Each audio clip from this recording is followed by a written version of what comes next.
For well over 2,000 years, people have searched the world's oceans, deserts, and remote corners for a magnificent lost civilization, said to have vanished beneath the waves in a single catastrophic night. Expeditions have been funded, careers have been built, and entire movements have emerged around this singular question. Where was Atlantis? Here is the honest answer, stated clearly before we go any further.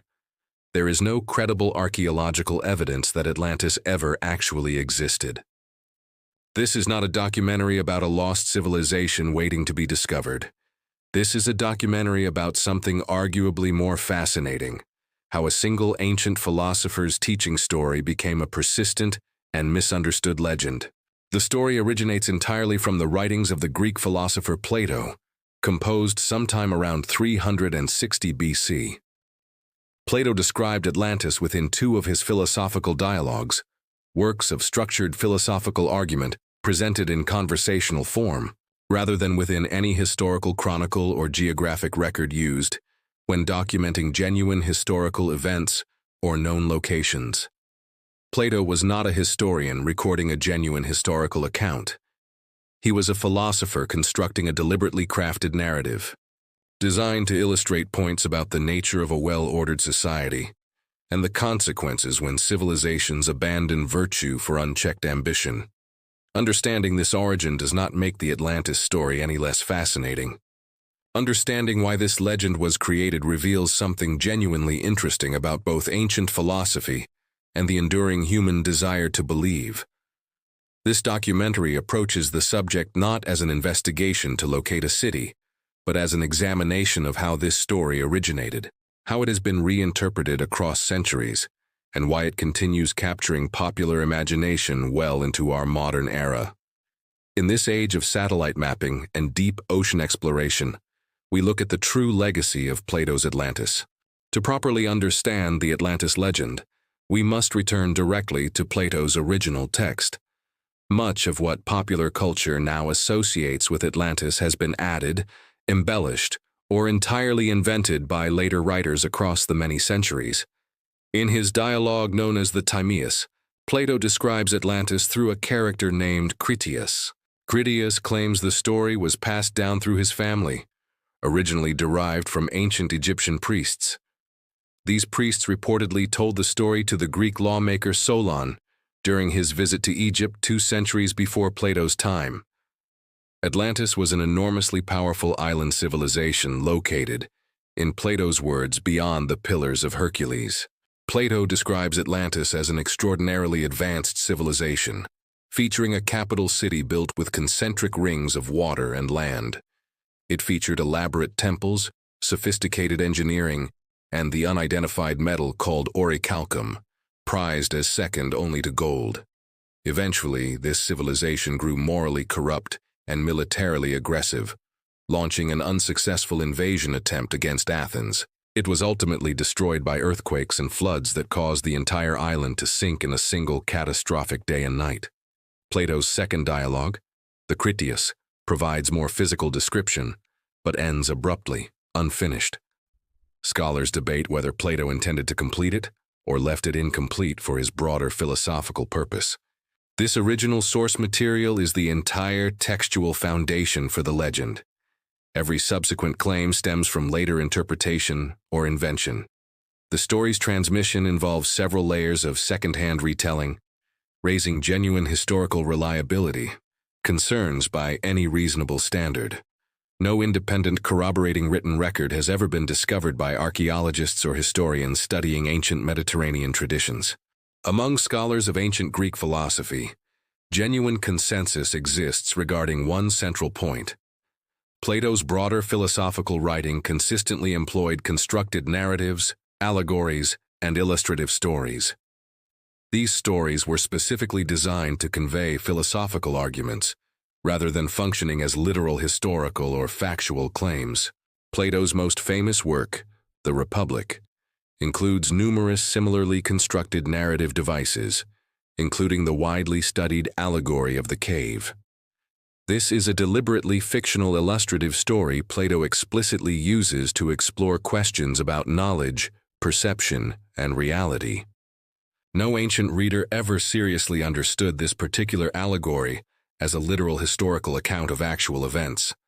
Many classical scholars argue the Atlantis narrative functions in a broadly similar manner, serving Plato's evident philosophical purpose of illustrating the dangers of unchecked ambition. Plato used Atlantis as a deliberately constructed cautionary example, contrasted against an idealized, virtuous ancient Athens presented within the same narrative. Several specific details within Plato's own account raise genuine scholarly questions about whether he intended the story as literal historical fact. The specific dates, dimensions, and population figures Plato provides for Atlantis are wildly implausible by any realistic historical or geographic standard. This suggests deliberate exaggeration consistent with constructed philosophical narrative rather than careful historical documentation. However, it is worth noting genuine ongoing scholarly debate exists regarding exactly how literally Plato himself may have intended readers to understand this narrative. A smaller minority of scholars argue Plato may have genuinely believed that some historical kernel of truth underlay the story. This scholarly uncertainty, however, does not change the fundamental point. No independent ancient source outside Plato's own writing corroborates the existence of Atlantis. No credible archaeological evidence has ever been found supporting the specific, detailed civilization Plato describes. Ancient Greek and Roman writers who addressed the Atlantis story in later centuries generally treated it with considerable, notable caution, several explicitly framing it as a philosophical device rather than genuine historical claim, an important detail modern popular treatments frequently overlook. The surviving ancient textual record simply does not consistently support the false sense of ancient historical credibility often presented today. Despite Atlantis's almost certain origin as philosophical allegory rather than genuine historical account, the story has inspired an extraordinary, centuries-spanning search for its supposed physical location, a search that intensified dramatically during particular historical periods for reasons connected to contemporary cultural fascination. As to any genuine new supporting evidence, ancient and medieval scholars generally treated the Atlantis story with considerably more caution and skepticism than much later popular culture would eventually apply, with even ancient critics, including Plato's own student Aristotle, reportedly expressing skepticism regarding the story's accuracy. The modern surge of genuine popular fascination with locating physical Atlantis emerged considerably later, following the 1882 publication of Ignatius Donnelly's book, which presented Atlantis as genuine lost history and proposed the sunken civilization had served as the shared origin point for numerous separate ancient civilizations. Following Donnelly's influential publication, numerous subsequent writers proposed an extraordinarily wide range of specific locations for Atlantis, including the Azores and the Canary Islands, various locations within the Caribbean, Antarctica, and even locations as geographically implausible as the American Midwest, supported by highly selective, non-scientific interpretation. None of these numerous proposed locations have produced credible, peer-reviewed archaeological evidence supporting the existence of an advanced lost civilization matching Plato's description. This extensive, centuries-long search pattern reveals something genuinely fascinating about human psychology, but it does not constitute genuine progress toward locating an actual Atlantis. The 19th century saw a genuine surge in speculative literature, reflecting a broader Victorian-era fascination with lost civilizations and ancient mysteries, which was reinforced by genuine contemporary archaeological discoveries, including ongoing excavation of ancient Egyptian and Mesopotamian sites, fueling excitement about undiscovered worlds. Among the numerous theories proposed regarding what real historical event or civilization may have inspired Plato's Atlantis narrative, one theory has received considerably more serious scholarly attention than the various pseudo-archaeological location claims discussed previously. The connection between Atlantis and the genuine historical destruction of the Minoan civilization following the massive volcanic eruption of Thera, the island now known as Santorini, in the Aegean Sea. The Minoan civilization, centered on the island of Crete, represented a genuinely sophisticated, wealthy Bronze Age civilization that flourished roughly 1,500 years before Plato's own time, featuring advanced architecture and extensive maritime trade networks, and considerable achievement that archaeological excavation, particularly at the palace complex of Knossos, has confirmed in genuine, substantial physical detail. Sometime around 1600 BC, the volcanic island of Thera experienced a catastrophic eruption, one of the most powerful volcanic events of the ancient world, an event that archaeologists believe likely caused significant, genuine destruction and disruption to nearby Minoan settlements, potentially including tsunamis and ashfall, that could have contributed meaningfully to the broader Minoan civilization's eventual historical decline. Some classical scholars propose this genuine historical catastrophe, involving a genuinely advanced civilization, experiencing sudden destruction, may have provided at least partial inspiration for elements of Plato's Atlantis narrative, potentially transmitted through Egyptian historical records. It is essential to state this theory accurately. This represents a proposed inspiration, not confirmation that Atlantis itself was literally real. The Minoan civilization did not sink entirely beneath the ocean and did not match Plato's specific location beyond the Pillars of Hercules, and Plato's account includes details, like the timeline of many thousands of years, that do not correspond precisely with the Minoan timeline. While the Minoan eruption remains a compelling historical parallel, the myth of Atlantis remains a mystery woven from both history and imagination. Despite the complete absence of credible archaeological evidence supporting any of the numerous proposed physical locations for Atlantis, pseudo-archaeological claims regarding supposedly discovered Atlantis ruins continue emerging with genuine regularity, a pattern worth examining honestly, rather than simply dismissing without explanation. Several recurring patterns characterize these persistent pseudo-archaeological Atlantis claims. Proposed discoveries frequently rely on ambiguous sonar or satellite imagery interpreted, without rigorous scientific verification, as revealing deliberately constructed architectural features, when legitimate geological and archaeological analysis conducted by credentialed researchers typically reveals these formations to be entirely natural geological features, or, in some documented cases, modern underwater infrastructure misidentified due to poor image resolution, or, in certain instances, deliberately misleading presentation by individuals promoting unfounded claims for personal financial or publicity gain. It is worth noting directly, for viewers genuinely interested in evaluating such claims critically, that legitimate archaeological discoveries follow established scientific protocols including peer review, physical site excavation, and publication within recognized academic archaeological journals subject to expert scrutiny,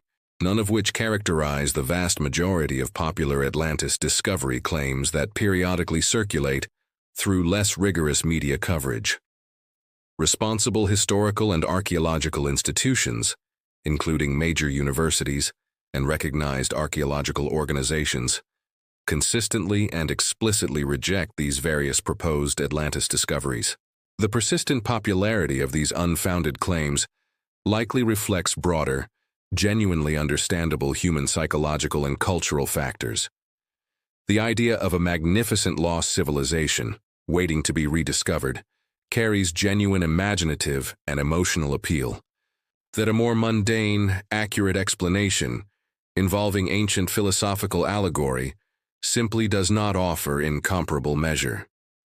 Media coverage of these periodic pseudo-archaeological claims also plays a genuine, significant role in sustaining public confusion, since sensationalized reporting frequently presents speculative, unverified claims with considerably more apparent credibility than the evidence supports, while legitimate archaeological rebutals typically receive considerably less prominent media coverage and popular attention than the original sensational claims. Even while maintaining clear scholarly skepticism regarding the specific unfounded claims, this psychological pattern continues generating, regardless of its almost certain mythical, rather than literal historical origin. Plato's Atlantis narrative has exercised genuinely profound and lasting influence across more than 2,000 years of subsequent Western literature, philosophy, and popular culture, representing a fascinating case study in how a single ancient philosophical narrative can achieve remarkable, sustained cultural influence entirely independent of its actual historical accuracy. Renaissance and early modern writers frequently drew upon Atlantis as inspiration for utopian literature, most notably Francis Bacon's 17th-century work, New Atlantis, which explicitly borrowed Plato's concept to construct an entirely original narrative, exploring ideas about scientific progress and idealized society, demonstrating how the Atlantis concept had already become detached from strict Platonic origin and transformed into a broader, flexible cultural and literary symbol. The Age of Exploration, during which European powers encountered previously unknown civilizations, further fueled popular fascination connecting these discoveries to Atlantis theories, with some contemporary European writers proposing that indigenous American civilizations represented descendants of Atlantean refugees, a claim modern research has definitively disproven, while also reflecting genuinely problematic historical patterns of European writers, attributing indigenous American achievement to external origin rather than acknowledging their independent accomplishments. Modern popular culture continues drawing extensively upon Atlantis imagery and concepts, appearing across countless works of fiction, film, and popular entertainment, generally treating the concept with considerably more creative narrative license than any claim toward genuine historical accuracy, distinguishing from certain pseudo-archaeological media that continues presenting speculative Atlantis claims with a misleading veneer of genuine historical or scientific credibility.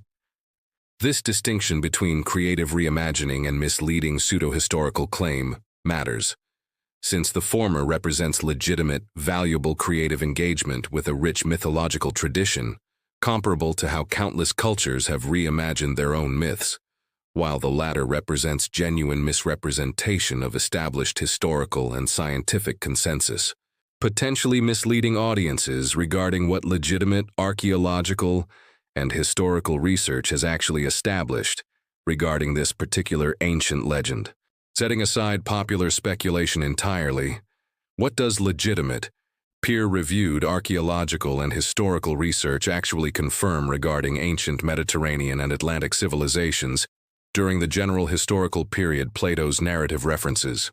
Extensive, well-documented archaeological research confirms numerous genuinely sophisticated Bronze Age Mediterranean civilizations, including the previously discussed Minoans, along with the Mycenaean civilization of mainland Greece and various other regional Bronze Age cultures, all of which experienced genuine historical disruption, and in some cases, significant civilizational decline during the broader period historians refer to as the Late Bronze Age collapse, occurring roughly around 1200 BC, several centuries after the Thera eruption previously discussed. This genuine historical period of widespread civilizational disruption across the eastern Mediterranean, while considerably less dramatic than Plato's described single-night Atlantis catastrophe, does confirm that ancient Mediterranean civilizations genuinely experienced significant historical decline and transformation during roughly the broader era Plato's narrative vaguely references. Regarding the Atlantic Ocean specifically, the location Plato's narrative most directly indicates for Atlantis itself, legitimate marine archaeological research has found no credible evidence whatsoever. Modern oceanographic mapping and geological research have extensively documented Atlantic Ocean seafloor geology, providing no support for the kind of relatively recent catastrophic island sinking Plato's narrative describes. It is worth stating this conclusion with scholarly clarity. The overwhelming consensus holds that Atlantis, as described by Plato, represents philosophical allegory rather than literal historical civilization. The scholarly consensus does not diminish genuine archaeological interest in the real ancient civilizations, including the Minoans, that may have partially inspired elements of Plato's narrative, but it does clearly distinguish between legitimate archaeological research into these genuine civilizations and unfounded, pseudo-scientific claims regarding literal Atlantis discovery. This distinction reflects a broader principle. Extraordinary claims regarding significant historical discoveries require correspondingly extraordinary, rigorously verified evidence before achieving genuine scholarly acceptance, a standard that centuries of proposed Atlantis discoveries have, without exception, consistently and clearly failed to meet under legitimate scientific scrutiny. Understanding Atlantis accurately, as a philosophical narrative rather than lost historical civilization, does not diminish the story's genuine cultural and intellectual significance. If anything, appreciating Atlantis's true origin and purpose reveals something genuinely valuable about both ancient Greek philosophical tradition and the broader, enduring human relationship with myth and legend across human history. Plato's original philosophical purpose in constructing the Atlantis narrative, illustrating the genuine dangers of unchecked ambition, moral corruption, and the fragility of even the most powerful civilizations, retains genuine philosophical relevance, independent of whether the civilization ever physically existed. This deeper philosophical message, historians and classical scholars argue, represents the genuine, lasting value of Plato's narrative, a value that speculative pseudo-archaeological search for a literal sunken city, ironically, tends to obscure rather than illuminate. The Atlantis legend also offers genuinely valuable insight into how historical and philosophical narratives can become transformed and reinterpreted across many centuries of subsequent cultural transmission, with each successive era adding new layers of interpretation that increasingly obscure the original philosophical text's purpose. Understanding this transformation process offers genuinely useful, broader insight, applicable well beyond Atlantis specifically, illuminating similar patterns through which narratives across various cultures have been similarly reshaped and reinterpreted, across extended periods of ongoing cultural transmission and reinterpretation. Perhaps most genuinely valuable, the Atlantis story offers a compelling case study in the importance of maintaining clear intellectual distinction between legitimate evidence and speculative, unfounded claims presented with a misleading veneer of scientific or historical credibility, a distinction that remains genuinely essential for anyone seeking to understand history accurately rather than through the lens of popular myth. This principle extends well beyond Atlantis, offering genuinely useful guidance for evaluating numerous other popular historical claims circulating through contemporary media.